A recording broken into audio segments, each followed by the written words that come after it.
Judges 12.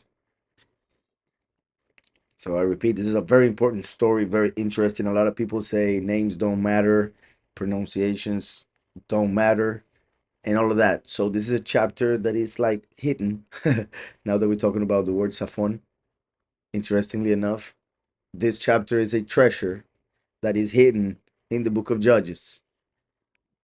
And I say hidden because very few people know about it, and even less people understand it. Because you first need to accept and understand the importance of names to then get to understand this. And as we know, the spirit of truth comes through the name Yahushua. So you know it or know it. Like you have to like really accept the name in order to understand this through the Ruach.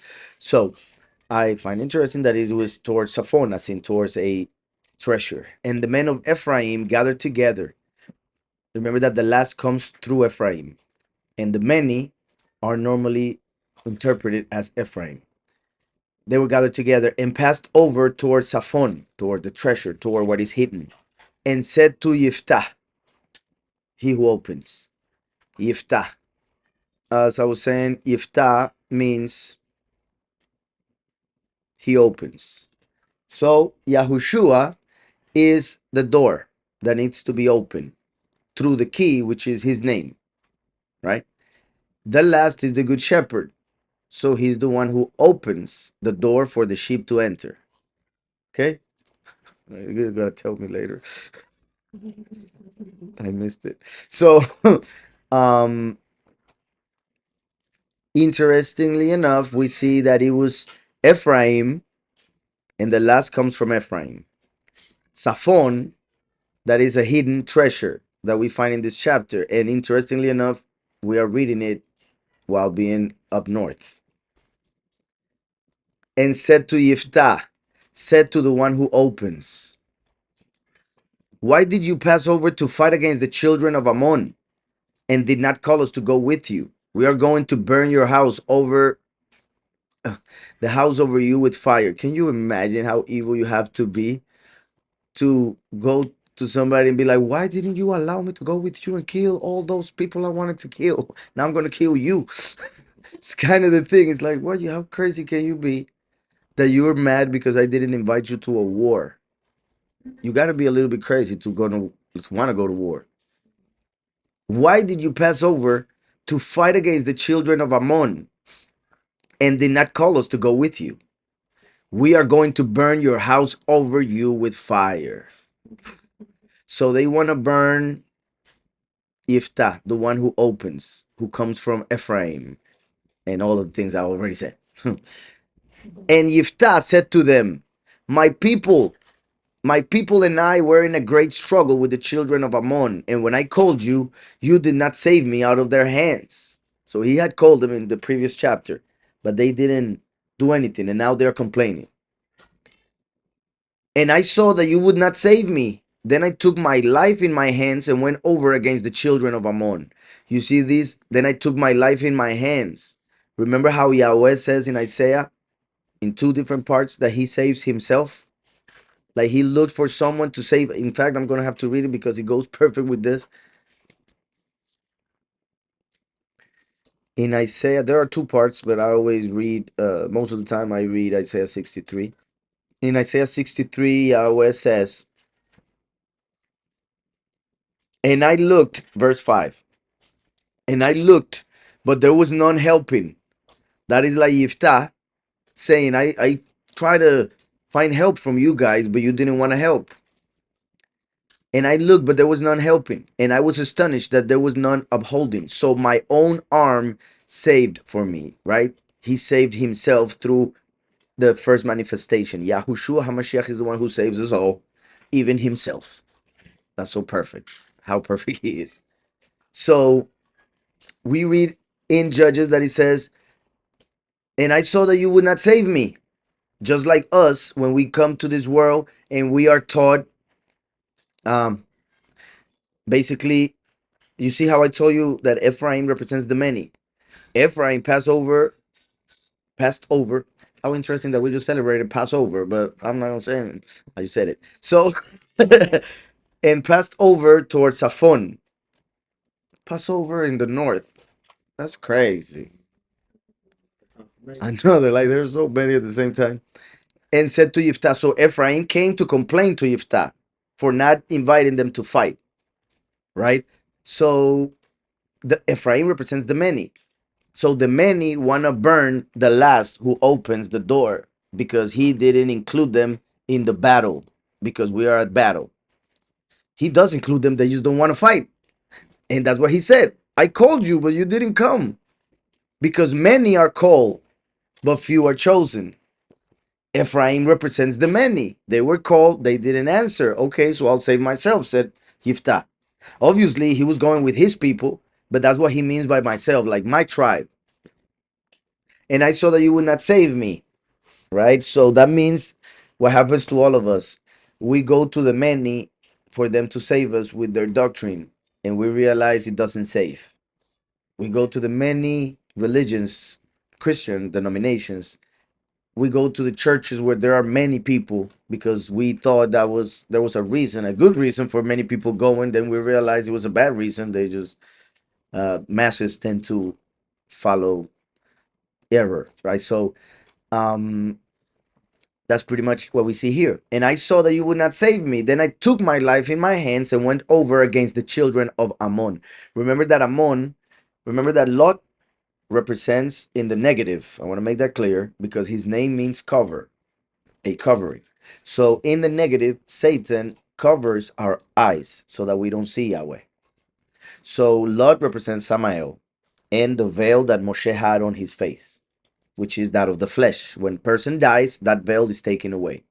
And that's why death came from Samael.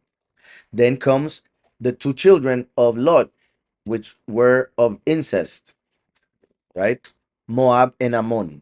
They represent Halel and Azazel. So Ammon would be those of Azazel, and Azazel is the false Messiah. Was that understood? Is Apollyon, who comes out of the abyss on the fifth trumpet. So it says, and I went over against the children of Ammon, and Yahweh gave them into my hand. And why have you come up to me today to fight against me? Right? That makes no sense. Jephthah, the other day I was reading to your father. You were there, like the Bible version of the Gen Z. Oh, it was so funny. And I don't know what happened, so we stopped. But I wanted to continue. It was so funny. Anyway, so I was just thinking about this previous part. It would have been funny in that chapter. But anyways, Jephthah then gathered together all the men of Gilad. So verse 4, Gilad. Gilad is a mountain of testimony. If you see the word, which is what I'm putting on the screen right now, Gilad, they translate it as monument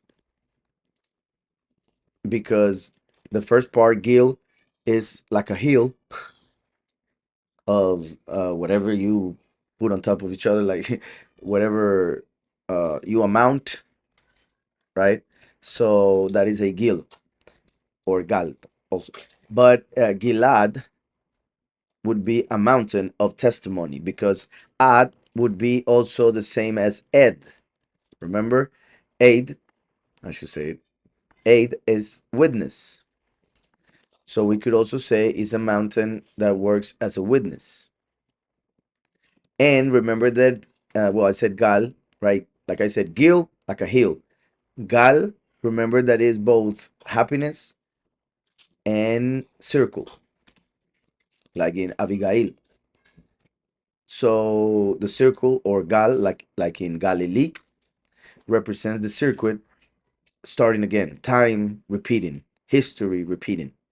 So Gilad can be seen as the repetition of the ministry of the witness, meaning Yahushua already came to give testimony of the Father. Now the Father comes to give testimony of the Son. And Yahushua lived in Galilee for us to understand that he would repeat the story. And like I said, ed is witness. However, here it translates it as two because it's one of the meanings as well. Like when it says until, for instance, that type of two, not to the number, but to as in until or to that place. So, in Gilad, oh no, I'm sorry. Jephthah then gathered together all the men of Gilad. So that would be, he gathered together all the men of the mountain of testimony. He got all the chosen few who will be in Sion singing the canción. Right? I gotta read Spanish because that doesn't make sense. But he will bring the chosen few to sing the song on Mount Sion and give testimony through that song. So here it represents with the chosen few. Jephthah then gathered together all the men of Gilad and fought against Ephraim. Now that I think about it, you know how I just mentioned that ad means two. So, for instance, ad olam means unto eternity. Ad, like I said, is until. So Gilad can be seen also as the time in history when there will be an end. And fought against Ephraim. And the men of Gilad struck Ephraim because they had said, you Giladites are fugitives, and Ephraim in the midst of Ephraim, in the midst of Menashe. Fugitives of Ephraim, I'm sorry. You Giladites are fugitives of Ephraim. That's interesting because many are called, but few are chosen. So the many are blaming those of Gilad of being of them. Like you're fugitives of us, right? Like you became fugitives. Just like when we come out of Christianity, they see us as, oh, that person, like, don't talk to him more. Obviously, not everybody's like that, but it happens a lot. We become like fugitives. Like we see somebody that we used to see before, and we're like, oh, I better not talk because he's gonna get angry with me or stuff like that. So, or he will persecute me. That's pretty much the point, right? They persecute us because of what we believe. And we were told we were going to be persecuted. So it's part of the fulfillment. So it says, you Giladites are fugitives of Ephraim. In the midst of Ephraim, you are in the middle, which is also like saying the chosen few. We are not called the Israelites, we are called Gentiles, and therefore seen as fugitives in the middle of the lands where Yahweh placed us. The Giladites are fugitives of Ephraim in the midst of Ephraim, in the midst of Menashe, which is the other brother of Ephraim. And Gilad, so pretty much Ephraim was saying, you're less than everything, even Menashe, because they were little. So, and Gilad captured the fords of the Yarden. They had cards. They had cars and fords. They all had fords. And Gilad captured the fords of the Yarden that faced Ephraim. And it came to be, remember that the Yarden represents death or descend into Sheol, because Yarden means he who descends. That's why Yahushua was immersed in the Yarden. And Gilad captured the fords of the Yarden that faced Ephraim. And it came to be when the fugitives from Ephraim said, you see how funny that it says when the fugitives from Ephraim. So now they became fugitives. They were saying the Giladites were fugitives, but now they are the ones that are running. When the fugitives from Ephraim said, let me pass over. No, we got to wait till the next month here. Let me pass over. So here they just mentioned the Yarden, right? Ephraim represents the many. The Yarden represents crossing over or passing over into eternal life. That is why when Moshe was going to enter, and Moshe represents the law, Yahweh said, you cannot enter, because we cannot enter through the works of the law. So he had to die. Then his successor, whose name was Hoshea, had been changed to Yahushua, because he would be the one, Yahushua the Messiah, who would bring us into eternal life. So that's why Yahweh gave the name to Hoshea, Yahushua, so that he would become the successor of Moshe and represent the new covenant. So that's why when he got the power, he told the people, we will be in the promised land in 3 days. Because through 3 days in Sheol, Yahushua would open the door. Like it says here, Jephthah, he opens. So now they want to enter the eternal life represented by the promised land, and crossing the Jordan or the Yarden is that entrance, right? So it says, let me pass over. The men of Gilad said to him, you are an Ephraimite. Yeah, you're from Ephraim. So, okay. I thought the explanation came later. So here it is. I'll explain it again. And it came to be when the fugitives from Ephraim said, let me pass over. So this is like the many trying to get into salvation, trying to enter eternity without experiencing death, which is what only the few will get, right? So it's like the many trying to get that which they rejected all their lives while we were preaching to them. But it will be too late by that time. Remember that when the two witnesses die, the door is closed. So this represents right after the door has been closed. And only Jephthah can open it. He opens. So let me pass over. The men of Gilad said to him, you are an Ephraimite. Ephraimite. If he said no, then they would say to him, please say Shibolet. And he would say Sibolet, for he was unable to pronounce it right. I'm gonna give just a moment so that she comes back. Right, when we're gonna get in the nitty gritty. So it says, so when somebody from Ephraim would come and say, let me pass over, please, then they would tell him, okay, you're an Ephraim. Are you from Ephraim? So they might say no because they knew they had fight, right? So they would say, no, I'm not from Ephraim. So the person that would let them go would ask them, okay, please say the word Shibolet.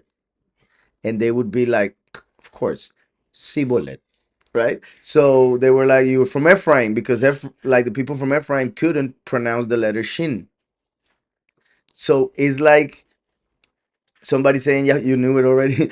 Yahushua, okay, Yahushua, and then somebody saying Yahushua.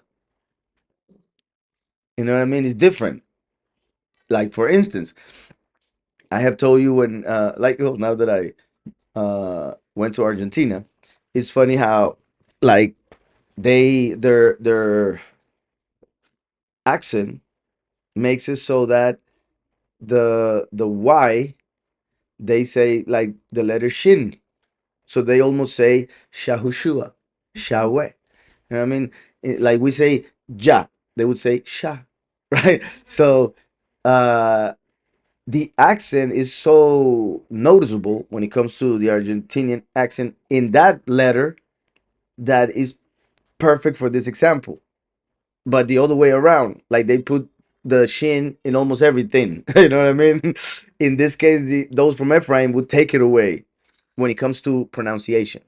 So they couldn't say shibolet, they could only say sibolet. Now, this is to show that pronunciation matters. And it shows that entrance to heaven or the kingdom of Yahweh will be open through a word that you need to pronounce. But if you don't, you get your head cut off. And I'm being very clear, but that's what it says here. And then what we see in the book of Revelation,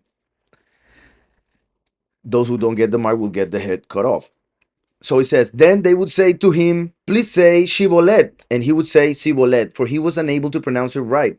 Then they seized him and slew him at the fords of the Yarden. And at that time, there fell 42,000 from Ephraim. 42. You remember that number from Revelation? 42 months is the time that the Gentiles will destroy the city of Jerusalem after killing the two witnesses. 42 months is what the beast will rule for. So there fell 42,000 from Ephraim. So that means, well, not only the literal, 42,000 is a lot of people just for not saying the right word. And 42 connects with the beast, and it connects with the last 3.5 years, which is exactly what will be last after Yahweh closes the door, after the two witnesses are killed. And how interesting that Yahweh calls the two witnesses shibolets. Each witness is a shibolet.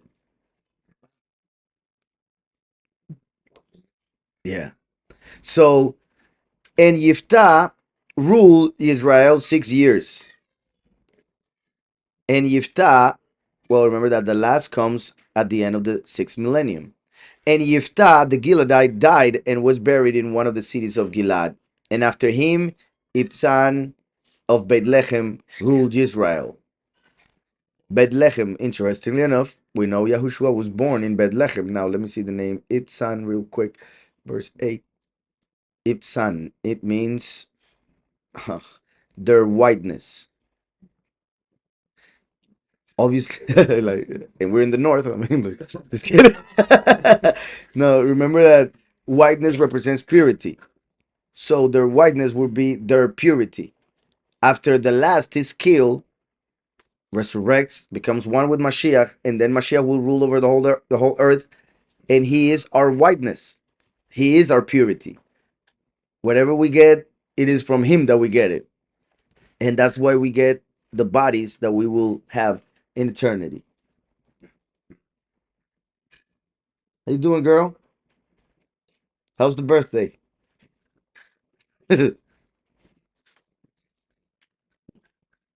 So continuing, and after him, and I was saying that because he's the one who ruled after Jephthah. I will read it again. And Jephthah ruled Israel 6 years, as in the coming of the last. And Jephthah the Gileadite died and was buried in one of the cities of Gilad. And after him, Ibzan, meaning their whiteness, of the house of bread, ruled Israel. And he came to have 30 sons and 30 daughters. Imagine that, 60 children. Yeah, that would be crazy too. So 30 and 30, um, which would be like, for instance, the few and the many. What she say? So they're probably all natural too. Yeah, exactly. That's too much. 60 years just Imagine, pretty much. No, I'm guessing that by the 10th, she's a pro. By the 10th, they just come out alone. Like, yeah, you want another one? Here's another one. 60 years for this one. I can go over here and double up. Double up. Yeah. She just. Maybe like some twins were there. Yeah, hopefully. Poor lady. So, I mean, it doesn't say it was just one, but let's just think that way. So, so 30 sons and 30 daughters. 60 is the numerical value of the letter Samech, right? Now, 60 is the Samech, which is a circle. And remember that Yahweh sits over the circle of the earth. So that is like saying that all his children will be ruling, or that all will be his children on ruling earth. Now, 30 males would be those who are the few, the heads. 30 females, those would be the people, the many. 30 and 30, remember that the 30 is the Lamed, and the Lamed represents teaching. So that would also be connected to the fact that they believe the teaching, the testimony, the doctrine. And also 30, since it is a Lamed, it represents a rod of authority. Remember how the Egyptians were buried with two, one of a shepherd and one of a king. Um, and that represents the first and the last in the sense of the two manifestations as two rods. So 30 and 30 for the males and the females, the whole world. And he came to have 30 sons and 30 daughters. He sent abroad and brought in 30 daughters for his sons, and he ruled Israel 7 years. And Ibzan died and was buried at Bethlehem and after him Elon, not Musk. Don't worry. He cool. He's human. This one's human. And after him, and after him, Elon, the Seb, the one from Zebulun. It's easier. Zebulunite, right? So after him, Elon from Zebulun ruled Israel, and he ruled Israel 10 years. And Elon from Zebulun died and was buried at Ayalon in the land of Zebulun. Ayalon. And after him, Abdon, son of Halel. It's interesting that that name appears there.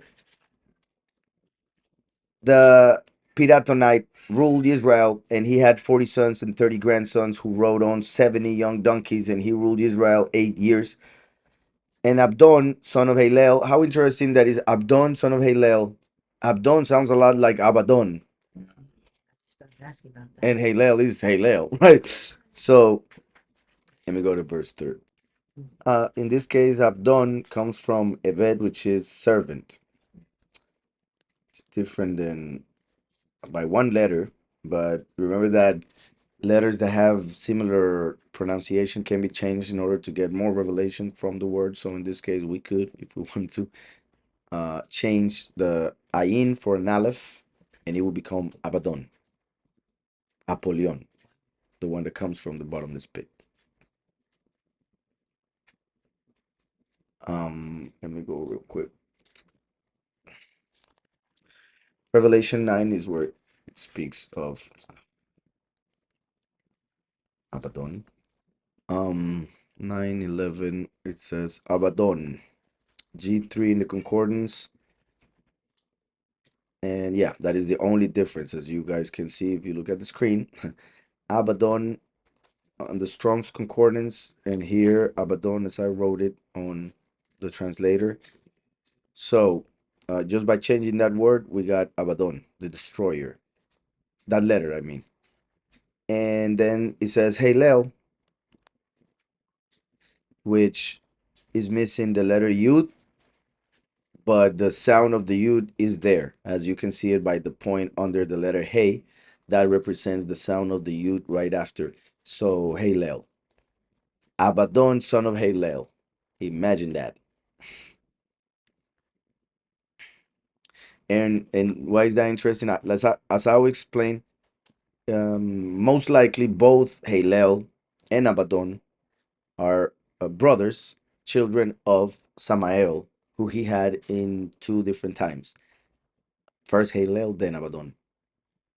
But they, Halel and Abadon, manifest on this earth as God and his son, God and Jesus.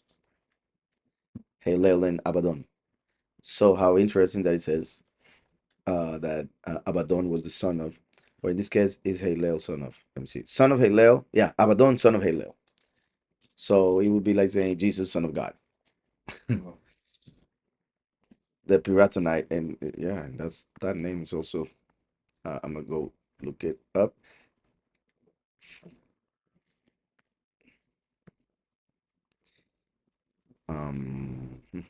It says the word come piratoni, piratoni, which means princely, as a prince. All right. Oh, and it has connection to Pharaoh even.